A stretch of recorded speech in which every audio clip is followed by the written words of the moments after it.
भैया आप मैथमेटिक्स तो बढ़िया करवा रहे हो, लेकिन एसएसटी का क्या? सामाजिक में हम क्या करें? उसमें हमें चीजें ठीक है थोड़ी बहुत समझ में आ जाती है, लेकिन याद जब करते हैं तो एक बार तो याद हो जाता है, लेकिन वो लंबे टाइम तक याद नहीं रहता। उसका क्या करें? मैंने मेरे एक्सपीरियंस से जो चीज़ सीखी है वो मैं आपको बताने जा रहा हूँ, और मैं कैसे बढ़िया मार्क्स लेके आया था वो चीज़ मैं आपको बताऊंगा। इसमें आपको एसएसटी में क्वेश्चन आंसर याद करने से पहले आपको एक चीज़ है वो याद रखनी बहुत ज़्यादा ज़रूरी है। वो है कि आपको क्वेश्चन का टाइप पता होना चाहिए, और क्वेश्चन है वो 3 टाइप के होते हैं। ठीक है, आप बोलोगे ये कैसे हो गए 3 टाइप का? हमने एमसीक्यूज देखे हैं, लॉन्ग टाइप देखे हैं, शॉर्ट टाइप देखे हैं, ये 3 टाइप के कौन से क्वेश्चन हैं? यहाँ पे मैंने क्वेश्चंस को 3 कैटेगरी में डिवाइड कर रखा है, जिसमें पहला है रटने वाले क्वेश्चन, और टाइप 2 समझने वाले क्वेश्चंस, और तीसरा टाइप है समझने और रटने वाले क्वेश्चंस। इसमें क्या होता है भैया, ये क्या है? पहला रटने वाला क्वेश्चन, इसमें यह है कि आपको क्वेश्चन सीधा एंड सीधा रटना, कुछ नहीं करना। आपको सर बोलते हैं कि आपको क्वेश्चन समझना चाहिए, फिर आपको है वो याद करना चाहिए ताकि आपको लंबे टाइम तक याद रहे, अच्छे मार्क्स लेके आओ आप, लेकिन ऐसे चीज़ें काम नहीं करती। ठीक है, जैसे जैसे मैं बताता हूँ। पहला क्वेश्चन यहाँ पे आपको पता चले कि भारत की प्रथम जूट मिल कहाँ और कब है वो स्थापित हुई, इस टाइप से क्वेश्चन है। अब आपको ये ऑलरेडी समझा हुआ क्वेश्चन है, इसको आप क्या समझोगे? आपको पता है जूट और ये जो जूट की मिल है वो कहाँ स्थापित, मतलब यहाँ पे जगह और वो सन है वो पूछी गई है। आपको यहाँ पे ओनली रटना है। क्या चीज़ रटनी है? ये बंगाल में 1855। अब आप बोलोगे भैया ये इसमें क्या नई बात है, ये तो हम रट लेंगे। रटोगे कैसे आप? ऐसे एक बार रटोगे, ठीक है, बंगाल में 1855, लेकिन बाद में क्या करोगे? 5 दिन बाद में भूल जाओगे। जैसे ही ज़्यादा क्वेश्चन आप याद करोगे तो फिर ये क्वेश्चन भूल जाओगे। आपको क्या करना है?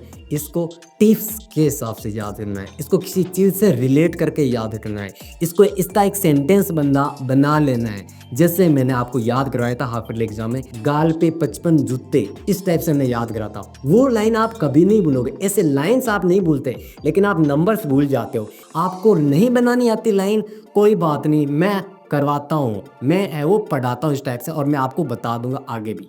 ठीक है, सेकंड क्वेश्चन आप और देख पा रहे हो कि ये एक किताब है, ये बुक है, और इसका जो लेखक है वो कौन है? यहाँ पे एक नाम आ रहा है सुमेसर। ये क्या सुमेसर? हमें ये पता है यार, व्यक्ति का नाम है, लेखक का नाम है, इसका क्या समझना है? बस याद करना है। तो हमने कैसे इसको याद करा था? सुमेसर, तो सुमेसर है वो ब्यूटीफुल है, सुमेसर इज ब्यूटीफुल, इस टाइप से हमने याद करा था। ये मैं ज़्यादा नहीं समझाऊंगा, रखने वाले क्वेश्चन आपको पता चलेगी हो। आप लोग भैया इतने ही है क्या? नहीं नहीं नहीं नहीं नहीं, अरे बहुत है आगे।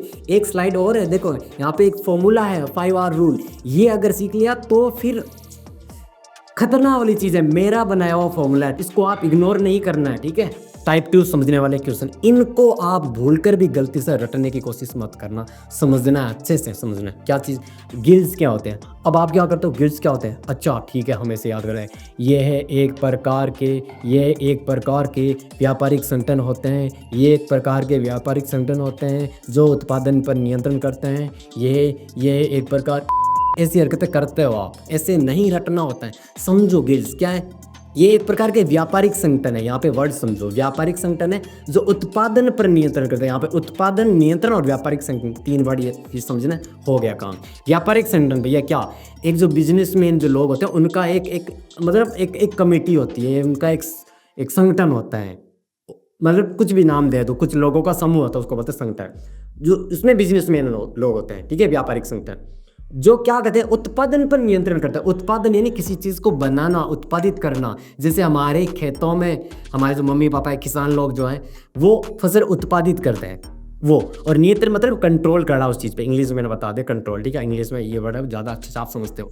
तो जो व्यापारिक संगठन होता है, जो बिजनेसमैन कुछ लोग होते हैं, वो क्या करते हैं? उत्पादन पर नियंत्रण करते हैं, कंट्रोल करते हैं कि इतना बनना चाहिए, इतना नहीं बनना चाहिए, यहाँ पे बनना चाहिए, यहाँ पे नहीं बनना चाहिए। वही होता है गिल्स। अब रटने की ज़रूरत नहीं पड़ेगी आप कभी भी।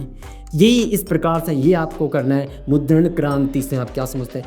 ये क्वेश्चन ऐसा है कि इसमें आपको नाम समझ में आ गए, मुद्रण क्रांति है कि अगर आपने ये पढ़ा भी ना तो भी आप कर दोगे। कैसे? मैं बताऊँ। मुद्रण क्रांति मतलब समझो। मुद्रण क्रांति का मतलब है कि भैया किताबें छापने या कोई अखबार छापने, कोई छपने की कोई है वो क्रांति हुई है, यानी इसके बाद में बहुत सारी किताबें छपी जाएगी, इस प्रकार की रेवोल्यूशन हुई है, क्रांति हुई है।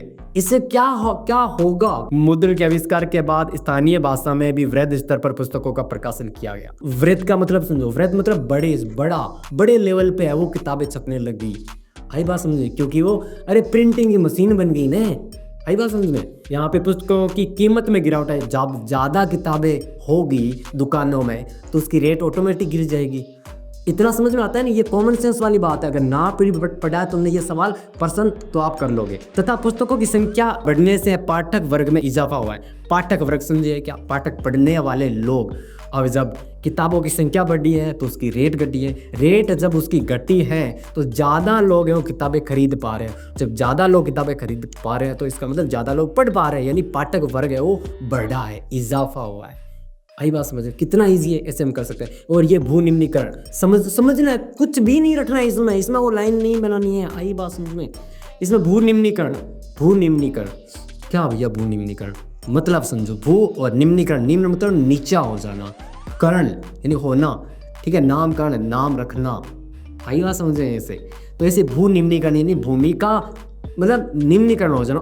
अरे आप पर जमीन उतर जावे को नहीं, क्या अपन मारवाड़ी में बोले तो भाई जमीन उतर गई, ठीक है, अभी मेरी फसल कम हुआ है या वही को नहीं, तो बाप भू निम्नीकरण के उपाय उसको कैसे रोका जा सकता है? पेड़ पौधे लगाने और जो खाद उर्वरक हैं, जो रासायनिक उर्वरक है उसको कम करने। और सिंपल सी बात है कि जनसंख्या बढ़ती है, रोक तो जब लोग ही कम होंगे तो कम उत्पादन करना होगा, कम उत्पादन करना होगा तो ऑटोमेटिकली भैया भू निम्नीकरण होगा नहीं। अब आते हैं तीसरे टाइप के क्वेश्चन, और तीसरा है समझने और रटने वाले क्वेश्चन। इसमें कुछ समझना भी पड़ेगा, रटना भी पड़ेगा। जैसे बोले कि जर्मनी का एकीकरण, सिंपल सी बात, इसमें 4 पॉइंट है और थोड़ा सा याद कर लो।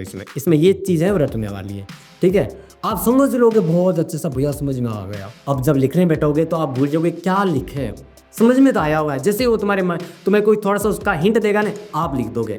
अगर तुम्हें बोला जाएगा कि राष्ट्रीयता का विकास, अब लिख दोगे आप। मेन पॉइंट होता है वो याद रखने होते हैं। और ये वीडियो आपको कैसी लगी प्लीज़ कमेंट में लिखना ज़रूर, ठीक है। और ये दोस्तों के साथ अपना ज़रूर शेयर करना। ऐसे नहीं कि मैं अकेला ही या मैं अकेली ये जो चीज़ें हैं या से समझ लो और आप कुछ मैं किसी को और को ना बताओ, ऐसा नहीं करना है। अब भैया इतना तो समझ आ गया, अब करें क्या इसका? सिंपल सी चीज़, आप क्वेश्चन देखो, क्वेश्चन देखते ही पहले टाइप पता करो किस टाइप का क्वेश्चन है। रटने वाला है, इस क्वेश्चन के ऊपर आर लगा दो। समझने वाला है, एस लगा दिया, इसको लगा दिया आर एंड एस। अब इसे होगा क्या, जैसे ही तुम रिवाइज करोगे ना वापिस, तब तुम्हें पता चलेगा रटने वाला सवाल है, इसका मतलब मैंने कुछ ना कुछ इसकी लाइन है और कुछ मैंने टिप्स है वो बनाई है इसको याद करने के लिए। ऐसे आपको टाइम वेस्ट भी नहीं होगा और इजीली आपको याद हो जाएगा। अब आपको मैं बताता हूँ 5R फॉर्मूला। पहला आर है R for ready short notes. आपको शॉर्ट नोट्स बनाने हैं, आप बड़ी बड़ी चीज़ें लिख लेते हो नहीं, शॉर्ट नोट्स बनाओ। फॉर एग्जाम्पल ये जो क्वेश्चन है जर्मनी का एकीकरण, शॉर्ट नोट्स मैंने बनवाया था ना, और ये क्वेश्चन आ गया था, छपा था सीधा सा। ये जर्मनी का एकीकरण नाम हेडिंग है, उसका एक लाइन में आंसर होना चाहिए, इतना शॉर्ट नोट्स, ठीक है। और हो सके तो आधी लाइन में कर लो। मैं एक एक पेज में ऑलमोस्ट बुक है वो कंप्लीट कर लेता, एक पेज में इधर और इधर मेरे इतने शॉर्ट नोट्स बने। और उस शॉर्ट नोट्स का करना क्या तो होता है, जैसे ही तुम्हें टाइम मिले खोल के बैठ जाओ, इसको रिवाइज करो। स्कूल से आते टाइम, स्कूल से जाते टाइम, दोस्त जो भी कहें यार, लेकिन पढ़ना है ना हमें। तो दोस्त बोले ये क्या कर रहा है, इसी को ये क्या हरकतें कर रहा है, तू पढ़ने वाला ज़्यादा हो गया है क्या, तो ज़्यादा हो गई आजकल पढ़ने वाली। बोलना हाँ भाई मैं तो हो गया, मुझे करना है, मुझे अच्छे मार्क्स लेके आने, दैट्स इट। चलो सेकंड आर रिमेंबर सीक्वेंस। आपको सीक्वेंस है वो याद रखना है। भैया ये क्या सीक्वेंस है, जिससे सन है, सन को ईजिली याद नहीं करा जा सकता, उसको सीक्वेंस बना लो। जैसे मैंने बोला 1952 राष्ट्रीय वन अधिनियम, ठीक है, वो एक याद कर लिया, 52 इसे याद कर लिया। उसके जस्ट बाद में मतलब 52 से 72 में एक चीज़ हुई थी, ठीक है। तुम लोग कमेंट में लिखोगे क्या हुआ था, मैंने अच्छे से समझा है। 52 से 72 से 73 में भी एक चीज़ हुई थी, इस टाइप से आपको कर लेना है। और मैंने आपको एक चीज़ याद कराई थी 1928, ठीक है, 28 आना, ठीक है, याद रखो। तुम लोग कमेंट में लिखोगे 1928 में क्या हुआ था, 28 के बाद जस्ट 29 में क्या चीज़ हुई थी, 2 चीज़ें हुई थी। इस तरह से आपको सीक्वेंस है वो बना के याद करना, इतना इजी याद होगा, कभी नहीं भूलोगे। अब तीसरा जो आर है, आर फॉर रिकॉल, बार बार रिकॉल करना। हालांकि मैंने यहाँ पे बता दिया शॉर्ट नोट्स में, लेकिन आपको रिकॉल करना वापस। आई बात समझ में? जहाँ पे बैठो नोट्स ओपन करके बैठ जाओ, रिकॉल करो, ठीक है, सुबह शाम। और एक तो फिक्स कर लो, पूरी बुक के है ना नोट्स आओ 5 पेज में बना लो, दैट्स इट। 5 पेज में बनने चाहिए, उतने शॉर्ट नोट्स होने चाहिए। हो गया, डेली का एक बार रिवाइज कर दो। 5 पेज में नोट्स हैं, मतलब आपको 20 या 25 मिनट लगेंगे हाईएस्ट, बढ़िया से रिवाइज करने में। आधा घंटे से ज़्यादा नहीं लगेगा। अब डेली आधा घंटा नहीं लगा सकते एसएसटी में। अगर नहीं लगा सकते तो फिर क्यों बैठे हो इस वीडियो में? अगर बैठे हो अभी तक देख रहे हो तो आपको ये चीज़ करनी है, और नीचे कमेंट में लिखोगे भैया मैं करूँगा, करूँगी ऐसी चीज़। रिकॉल से बाद मैंने रिवाइज डेली, मैं एक स्टेप पहले ही बता देता हूँ। चलो रिवाइज डेली, आपको डेली रिवाइज करना है, डेली रिवीजन पे ध्यान देना है। उसके बाद में last and final are, revise to others. ये सबसे इंपॉर्टेंट चीज़ें मैं हमेशा इस पर बहुत ज़्यादा ध्यान देता हूँ। रिवील टू अदर्स, दूसरों के सामने रिवील करो जो भी आपने सीखा है। अपने दोस्त बैठे, गप्पे मत लड़ो उनसे, उनसे बोलो भाई देख तुझे पता है 1928 में साइमन आया था, उसके बाद में तुझे पता है 1929 में क्या हुआ था, पूर्ण स्वराज की मांग हुई थी, और एक चीज़ और हुई थी 1929 में विश्व आर्थिक मंदी आई थी जिसका कि अमेरिका पे सबसे ज़्यादा असर पड़ा था। ये चीज़ ऐसे डिस्कस करो, उनको बताओ सीक्वेंस ऐसे करें, सीक्वेंस बना कर याद करा कि भैया ने ऐसे बताया था, ऐसे याद करो। और क्या बताओ, यही है, और ज़्यादा क्या देखोगे, यही है। मैं जो भी चीज़ें मैंने बताई हैं उनमें कुछ भी कमी नहीं छोड़ना। मेन एग्जाम में बढ़िया से उखाड़ना, बहुत बढ़िया वाले मार्क्स आएंगे। नीचे कमेंट में लिखना मत भूलना कि भैया मैं लास्ट तक मैंने देखा है और अच्छे से समझ में आया। और सब्सक्राइब कर लेना, लाइक और कमेंट हो तो मैं क्या बताऊँ, इतना समझदार हो तुम लोग। ऐसे ही अगर आप चाहते हो ऐसी चीज़ें मैं और बताऊँ बाकी सब्जेक्ट में भी ज़रूर लेके आऊँगा, आप नीचे कमेंट करना ज़रूर, ठीक है। अगर इस पर बढ़िया अच्छे कमेंट चाहिए ज़रूर बताऊँगा, बहुत बढ़िया वाली चीज़ें करने हो। चलो ठीक है, बाय बाय बाय।